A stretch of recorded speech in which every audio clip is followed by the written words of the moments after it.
Ada yang sekedar membayar fidyah. Siapa itu?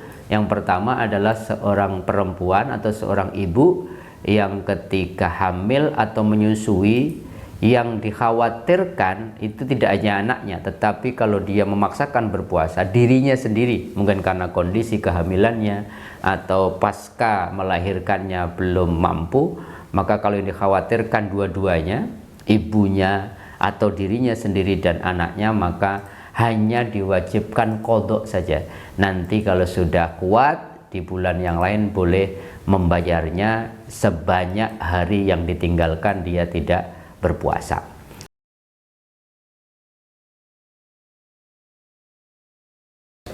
Assalamualaikum warahmatullahi wabarakatuh. Sahabat-sahabatku, saudara-saudaraku, pemirsa channel Tauhid Cinta, bagaimana puasanya? Sudah ada yang bolong? Sudah berapa kali tidak berpuasa? Semoga kita semua puasanya tahun ini puasa yang keren, puasa yang dari awal sampai akhir, bukan puasa tutup kendang, awal dan akhir saja. Nah, membincangkan tentang puasa, sahabat-sahabatku, kita akan bicara tentang siapa sesungguhnya yang dibolehkan ya untuk tidak berpuasa di bulan Ramadan. Karena puasa Ramadan itu puasa wajib. Sesungguhnya diwajibkan kecuali, ya dikecualikan siapa saja yang kemudian diberi rukhsah, keringanan untuk tidak berpuasa. Surat Al-Baqarah 184 mengatakan ayyamam ma'dudat. Jadi puasa itu waktunya, harinya telah ditentukan, yaitu sebulan penuh.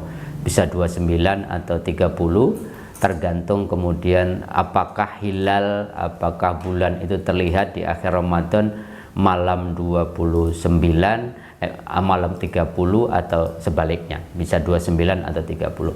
Tetapi kemudian ayatnya dilanjutkan, man kana minkum maridun aw ala safarin, maka barang siapa sakit aw ala safarin atau bepergian, fa'iddatun min ayyamin ukhar, dia boleh tidak berpuasa, cuman menggantinya di hari yang lain. Wa alal ladzina yutiqunahu fidyatun ta'amu miskin. Yang kedua, apabila seseorang tidak mampu berpuasa karena sakit, karena sudah sepuh yang tidak memungkinkan mereka berpuasa, maka membayar fidyah lah, memberi makan kepada orang miskin, satu orang miskin ya. Maka faman tatawwa khairan fa huwa khairul lah, tapi bagi siapa yang mampu maka kemudian boleh berpuasa, maka berpuasa akan lebih baik. Kemudian la'allakum khairul lakum in kuntum ta'lamun, kalau kita tahu betapa luar biasa manfaat dan fadilah dari puasa. Dari ayat 184 surat Al-Baqarah ini paling tidak ada 4 hukum ketika kita bicara siapa yang boleh tidak berpuasa. Yang pertama, ma yalzimu fihi al-qada wal fidyah. Ada orang yang wajib ketika nggak berpuasa itu qada, mengganti di hari yang lain sekaligus bayar fidyah. Siapa itu? Para ulama mengatakan yang wajib bayar qada dan fidyah adalah seorang perempuan, seorang ibu yang lagi menyusui, dia khawatir kalau dia berpuasa, kemudian khawatir akan kesehatan anaknya walaupun dirinya sendiri mampu, atau seorang yang lagi hamil kemudian dia khawatir kandungan bayi yang dalam kandungannya walaupun dia sendiri sudah kuat. Maka dalam konteks seperti ini para ulama mengatakan ibu tadi wajib membayar berapa hari yang dia tidak berpuasa sekaligus membayar fidyah. Ada yang sekedar membayar fidyah. Siapa itu? Yang pertama adalah seorang perempuan atau seorang ibu yang ketika hamil atau menyusui, yang dikhawatirkan itu tidak hanya anaknya, tetapi kalau dia memaksakan berpuasa, dirinya sendiri, mungkin karena kondisi kehamilannya atau pasca melahirkannya belum mampu, maka kalau yang dikhawatirkan dua-duanya, ibunya atau dirinya sendiri dan anaknya, maka hanya diwajibkan qadha saja. Nanti kalau sudah kuat di bulan yang lain boleh membayarnya sebanyak hari yang ditinggalkan dia tidak berpuasa. Atau yang kedua, orang sakit, betul-betul sakit karena sepuh ya, yang kata dokter tidak memungkinkan orang tersebut untuk berpuasa, maka cukup membayar fidyah saja. Atau orang yang belum sepuh tapi sakitnya tidak memungkinkan, dia harus rutin meminum obat tertentu dalam durasi tertentu. Kalau dia berpuasa, maka mengakibatkan jiwanya terancam.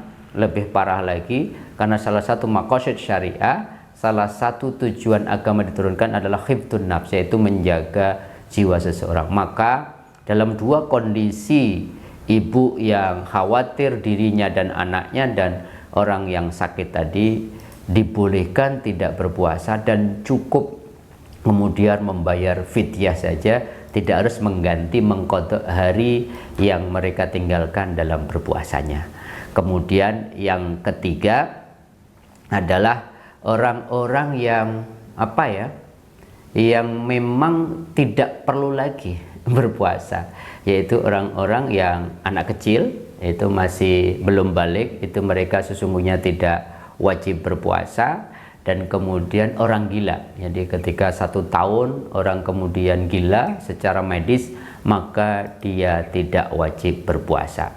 Pertanyaannya adalah berapa fidyah yang mesti dikeluarkan bagi orang-orang yang kemudian meninggalkan puasanya gara-gara sakit atau gara-gara ibu yang menyusui atau hamil yang mengkhawatirkan kondisi dirinya dan anaknya.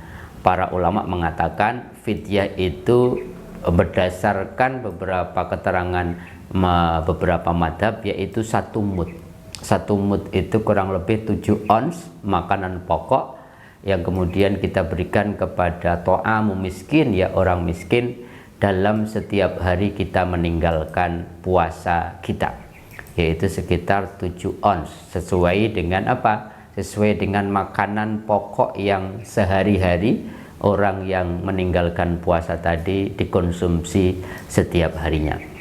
Itulah beberapa hal yang berkaitan dengan siapa yang boleh meninggalkan puasa. Bagi yang sakit atau bepergian, sakitnya itu sakit yang normal saja, maka dia cukup menggantinya di hari yang lain, mengqadhanya.